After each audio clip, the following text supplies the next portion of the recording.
যারা চিকেন খেতে খুব ভালোবাসো, বিশেষ করে যারা চিকেন প্রেমী মানুষ, তাদের জন্য এই রেসিপিটা।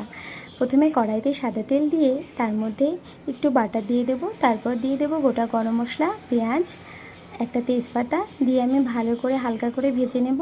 আর ওদিকে দেখো, কাঁচা লঙ্কা, আদা, জিরা, পেঁয়াজ, রসুন পেস্ট আর ধনেপাতা পেস্ট করে রাখলাম। তারপর কড়াইতে চিকেনগুলো দিয়ে একটু ধনেপাতা দিয়ে হালকা হালকা ভেজে নেব। তারপর তার মধ্যে দিয়ে দেবো পরিমাণ মতো নুন, হলুদ আর পেস্ট করে রাখা মশলাগুলো। তারপর চিকেন আমি ভালো করে কষিয়ে নেব। যখন আমার চিকেন কষানো প্রায় হয়ে যাবে, তারপর আমি এর মধ্যে দিয়ে দেবো একটু সামান্য গরম জল। গরম জল দেওয়ার পরে ঢেকে দেবো, আর নামানোর আগে সামান্য একটু বাটার দিয়ে দেবো।